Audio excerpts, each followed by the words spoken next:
Ce soir, aux Nouvelles Nationales d'APTN, la Cour supérieure a constaté que l'Université McGill et la Société québécoise des infrastructures sont en violation de leur règlement avec les Mères mohawks. Le premier ministre du Manitoba annonce le dépôt d'un nouveau projet de loi visant à reconnaître Louis Riel comme premier ministre. En entrevue, Sylvia Cloutier, artiste inuk, originaire de Kuujjuaq.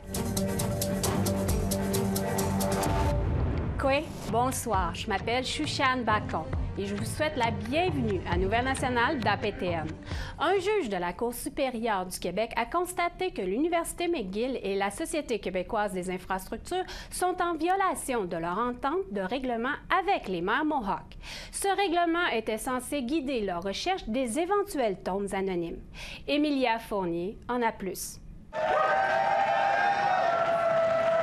Le juge Gregory Moore de la Cour supérieure du Québec a statué que l'Université McGill et la Société québécoise des infrastructures, ou la SQI, doivent embaucher de nouveau un panel d'archéologues experts pour mener une enquête concernant d'éventuelles sépultures non marquées sur le chantier de l'ancien hôpital Royal Victoria.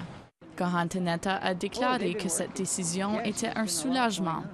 Elle est l'une des mères mohawks, aussi appelée Ganistansera. All we did was we used the truth, and that's all. That's all we have going for us. So, of course, we were hoping that that's what was going to stand up in court, was what we said, and that's exactly what happened. Ethnoscope, la firme d'archéologues engagée par l'Université McGill et la SQI, était censée suivre les recommandations du panel d'archéologues lors des fouilles sur le chantier. Mais depuis que l'Université McGill et la SQI ont congédié le groupe en juillet, ce sont les deux institutions qui ont pris les décisions. Les Ganistansera ont déclaré que cela contrevenait à la convention du règlement qu'elles avaient signée avec l'Université McGill et la SQI en avril dernier, les amenant ainsi à intenter une poursuite contre l'Université et la SQI le 27 octobre. We just want what we agreed to. We want fairness. Elles ont obtenu l'appui de Kimberly Murray, l'interlocutrice spéciale sur les sépultures anonymes, et de Julian Falconer, son représentant légal, qui ont indiqué que le panel n'avait pas pu assurer le suivi des découvertes archéologiques. Le rapport du panel d'archéologues, présenté le 17 juillet, recommandait d'effectuer des recherches manuelles dans différents secteurs clés et de permettre au panel d'analyser les rapports provenant des balayages du sol par géoradar sur le chantier. We then had ground penetrating radar done, a report that came out that showed that there were anomalies that were discovered. The expert panel did not get to look at that report, did not get to analyze the data, did not get an opportunity to make recommendations on the technique to the next step of the search. And they just went ahead and dug up the ground. The minute the panel started making inconvenient recommendations that would slow down development, recommendations that would ask serious questions about the results of the cadaver dogs, they were fired. McGill et la SQI ont établi le contrat du panel sans consulter les Ganistansera. Celui-ci stipulait que leur mission prendrait fin après la remise de ce rapport final. Falconer a déclaré que cette manœuvre démontrait une manque de bonne foi. It's actually referred to in the nomenclature as a bait and switch, right? And the good news is the court wasn't in any way fooled by it. Neither were the Mohawk mothers. Alors que les travaux se poursuivent sur le chantier, dans sa décision rendue le 20 novembre, le juge a déclaré ce qui suit. La SQI et l'Université McGill doivent être guidées par les recommandations continues du panel sur la façon de procéder à la recherche de sépultures non marquées. Je suis devant le pavillon Hersey où des chiens entraînés ont détecté des traces d'odeur de race humaine au mois de juin. La source de cette odeur n'a jamais été déterminée. Cependant, la construction se déroule sur ce site depuis des mois. Dans un courriel adressé à APTN, l'Université McGill a indiqué avoir examiné les monticules découverts autour de l'endroit où les chiens détectaient des restes humains. Selon la recommandation du groupe d'archéologues, et aucun élément n'a démontré que des sépultures non marquées avaient été déterrées sur le site du projet du Nouveau Vic. It's tedious work. But if you want to find things and, document things properly, that's the way you got to do it. Selon Lloyd Benedict, moniteur culturel d'Aguasasne, au cours de ses 20 années comme archéologue, il n'a jamais vu des archéologues travailler de cette façon. Premièrement, les monticules en question ont été déplacés dans un parc de stationnement pour faire place aux travaux de construction. It takes the context away from everything. Like, you're supposed to be layer by layer by layer, not digging it out in one big clump and putting it in a pile and then digging through there slow. I mean, they were sifting it at first, but then I just thought it was nothing like I'd ever seen before.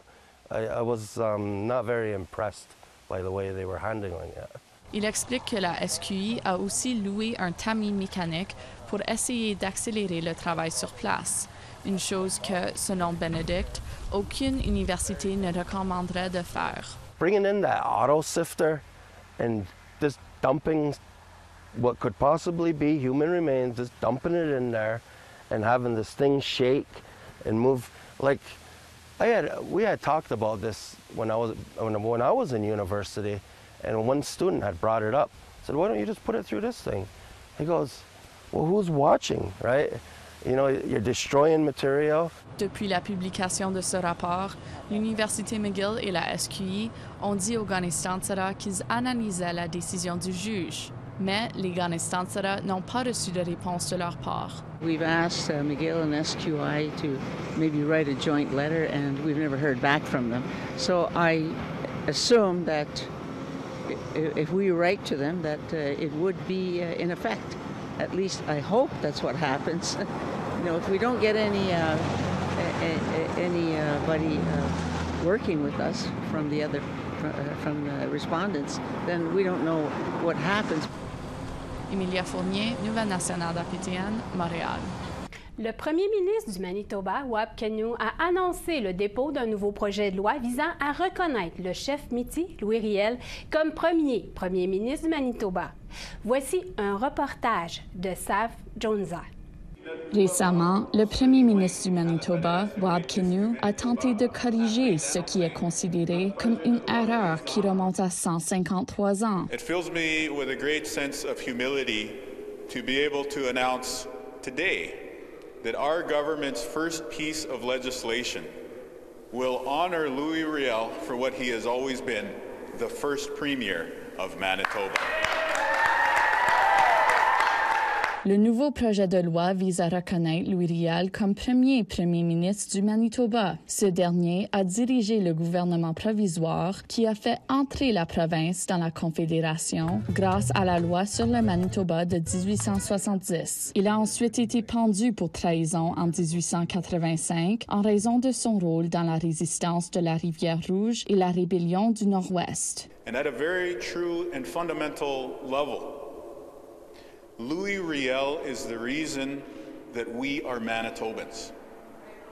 And Louis Riel is the reason that we, as Manitobans, are also Canadians. Grâce au projet de loi, le personnel enseignant devra enseigner les contributions de Louis Riel à la province. And the reason that we have articulated things in this way is we want to honor Louis Riel's founding role in this province, but we also want future generations to understand that he was not always respected in this way, and that it has taken years of a fight on behalf of Métis people to see him properly respected and represented. Pour David Chartrand de la Fédération métisse du Manitoba, l'ironie de cette situation, c'est que le dépôt du projet de loi a été fait par le premier ministre membre des Premières Nations de la province. Why did it take an Indigenous premier to do the right thing, to correct the right wrongs of a man that they murdered in this country, a great leader that we all admire today?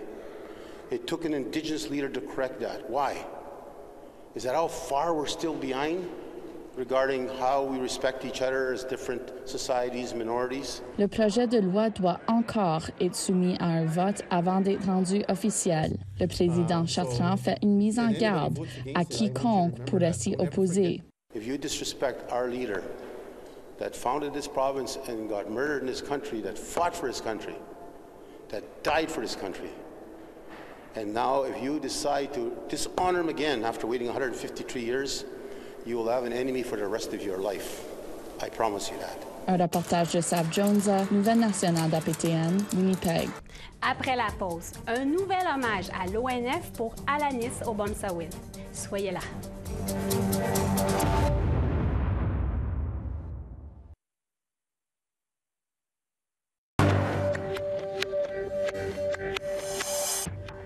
Re-bienvenue. Le forestier en chef du Québec a recommandé une réduction importante de la récolte de bois dans la province après les incendies de forêt sans précédent de cet été. La région du nord du Québec, l'Abitibi-Témiscamingue et la Mauricie seraient les plus touchées si les recommandations étaient mises en œuvre. Louis Pelletier, forestier en chef du Québec, a déclaré que cela représentait une réduction annuelle de 2 % des possibilités de récolte forestière dans la province. Il affirme que ces recommandations auraient des répercussions socio-économiques importantes sur les régions les plus touchées. Le nord du Québec aurait une baisse représentant 12 %, suivie de l'Abitibi-Témiscamingue avec une baisse de 2 %. Il ajoute que si une communauté autochtone a une entente avec le gouvernement du Québec, c'est l'entente qui sera considérée dans leurs calculs. Par contre, si une communauté est en revendication, en négociation, en discussion sur des projets autres, malheureusement, tant que ça demeure des discussions, je ne les prends pas en termes dans nos calculs. Je ne les considère pas dans nos calculs. Les chefs et conseils Anishinabek du Lac-Simon et de Picogan cherchent à obtenir leur part des retombées de l'activité minière sur leur territoire. Cela fait quelques mois que Sayona Mining Limited, une compagnie minière australienne, a pris en charge un méga projet lithium Amérique du Nord hôtier en Abitibi. Sayona planifie exploiter et raffiner le lithium dans le territoire traditionnel du Lac-Simon et de Picogan. Mais le chef Lucien Wabananik du Lac-Simon dit que cette compagnie n'a toujours pas reçu de consentement des Anishinabek de la région. De plus, elle n'a pas proposé d'entente pour partager les retombées économiques après 2 ans de négociations. Wabananik a participé virtuellement à l'Assemblée générale annuelle de Sayona le 30 novembre pour rappeler à la compagnie et ses actionnaires de respecter leurs droits. Nous, on a dû utiliser le chat là, pour lancer nos messages. On a quand même lancé 2-3 messages principaux, notamment celui que s'il n'y a pas de consentement de nos 2 communautés, Lac-Simon et Picogan, il n'y aura pas de projet avec Sayona dans le territoire de nos 2 communautés. Territoire non cédé en passant. Elle est la légende des documentaristes autochtones. Maintenant, l'Office national du film du Canada a dévoilé un nouveau coffret DVD de 12 disques contenant les œuvres de la célèbre cinéaste abénaquise Alanis Obomsawin. Maricela Amador était présente lors du dévoilement. La légende qui a inspiré une murale, l'artiste de galerie, la musicienne. Mais en réalité, Alanis Obomsawin est connue pour son illustre carrière de documentariste. I am here to let the world know, especially the government of Canada, that we demand a proper education. Maintenant, son héritage remarquable est célébré par la sortie d'un coffret DVD contenant 28 films, nouveaux et classiques. Ce que ça veut dire pour moi, c'est la parole, c'est la voix de nos peuples qui vont être entendus. C'est historiquement ce qui s'est passé dans notre pays. Obomsawin se dit soulagée de présenter enfin ce coffret. Au cours des 3 dernières années, elle a travaillé à ce projet avec l'Office national du film, ou l'ONF. Obomsawin a organisé elle-même le coffret. Il comprend en prime 7 productions jamais vues auparavant et les premières de 4 courts-métrages. You know what? You are the reason why we do all this, right? Suzanne Gouvremont, présidente de l'ONF, a dit que c'était un projet passionnant pour l'organisme. C'est un projet extraordinaire d'héritage, en fait, de toute l'histoire que Alanis a avec nous depuis les 50 dernières années, sinon plus. C'est vraiment l'opportunité pour nous de mettre en valeur tout le talent et tout le travail qu'elle a fait, l'impact qu'elle a eu sur toutes les communautés. Alanis Obomsawin a inspiré des générations de créateurs et de cinéastes autochtones. Elle a reçu de nombreux prix et distinctions pour son travail et son activisme social. Mais ne vous attendez pas à ce que la sinistre de 91 ans ralentisse maintenant. Elle travaille actuellement à d'autres projets qui l'enthousiasment. Tant que j'ai la santé, je vais travailler. J'aime ce que je fais.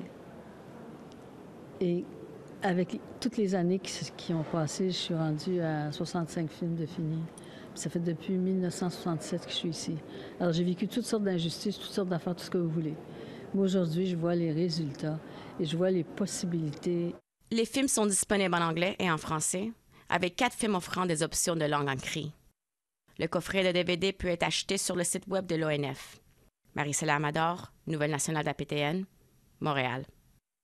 Un programme d'entraînement de football hors saison basé en Alberta aide les jeunes joueurs à passer la prochaine étape de leur développement. Notre journaliste Chris Stewart a parlé à 2 jeunes autochtones qui rêvent un jour de passer pro. Le Dôme de Red Deer, en Alberta, accueille le programme Alberta International Selects Football. Le programme est dirigé par d'anciens joueurs et entraîneurs de la Ligue canadienne de football et des rangs collégiaux qui travaillent avec des jeunes de partout en Alberta.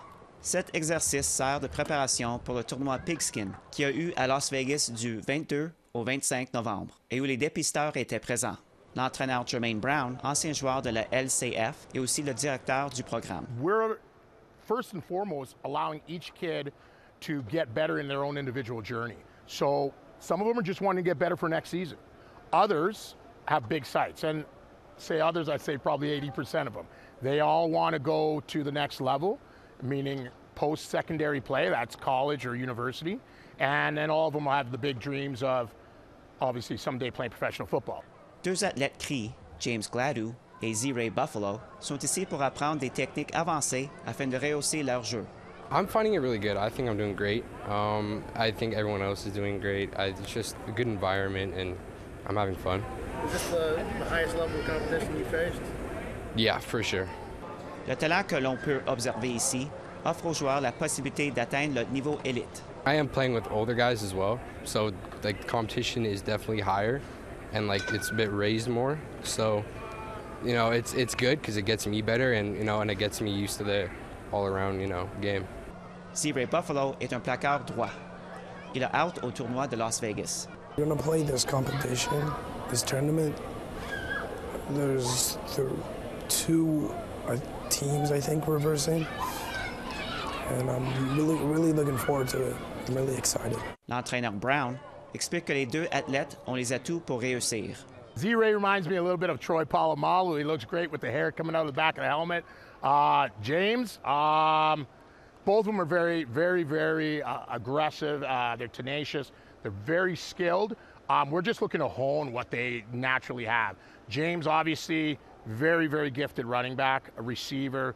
And one thing I love about them is that they're both, they're just laser focused. Un reportage de Chris Stewart, Nouvelles Nationales d'APTN, Red Deer, Alberta. Au retour, Sylvia Cloutier se prononce sur l'annonce de l'adaptation cinématographique du roman Rémique. Restez là.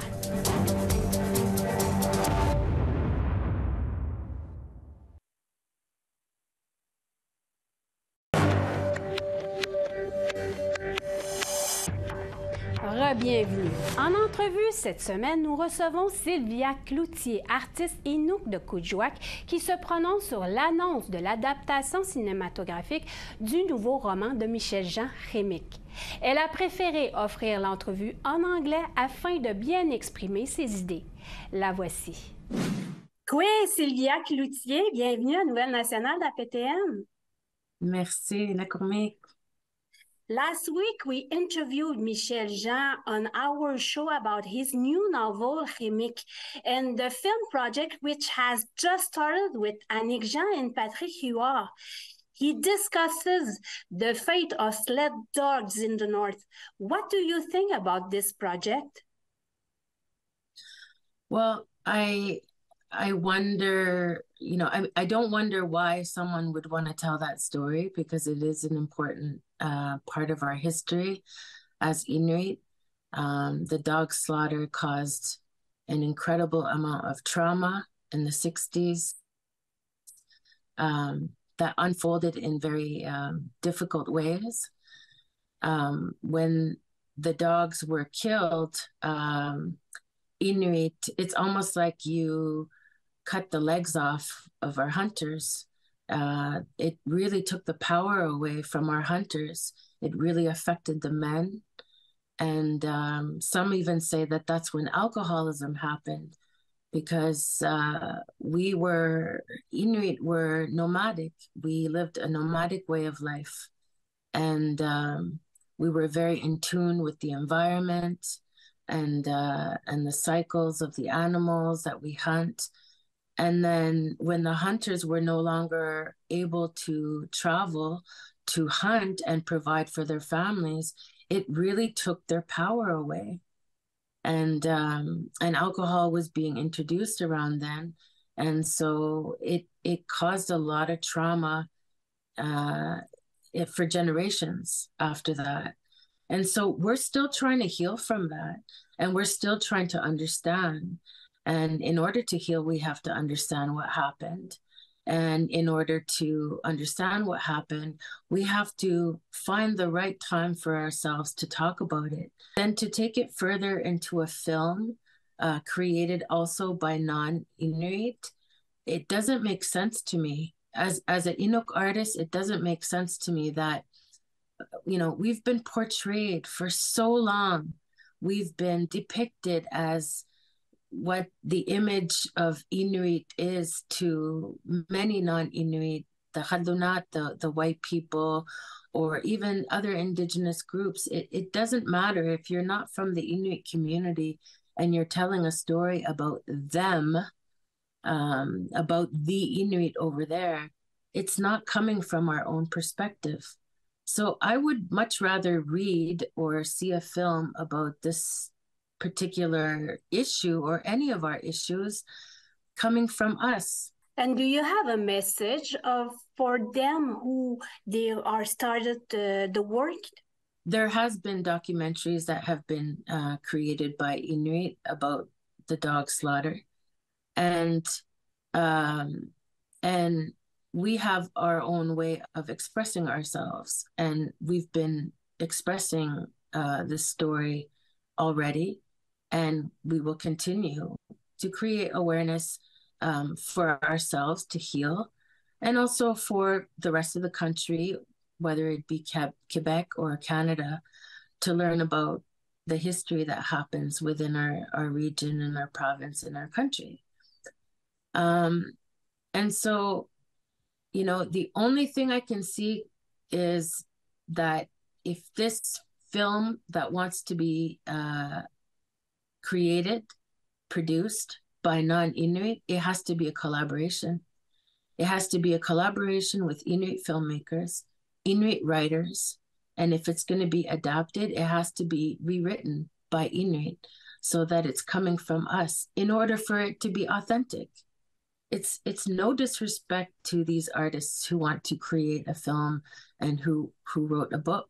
I would much rather see a film that's in our language, in our own narrative, and that respects our way of telling a story, but also that reaches out to Inuit in a respectful way and in a cultural way. I don't have a lot of confidence in the filmmakers and in the author, in their approach. Sylvia Cloutier. C'est ce qui conclut le bulletin de Nouvelles Nationales d'APTN. Je m'appelle Shushan Bacon. Merci beaucoup d'avoir été des nôtres. Prenez soin de vous et à la semaine prochaine. Yame Wenupsich.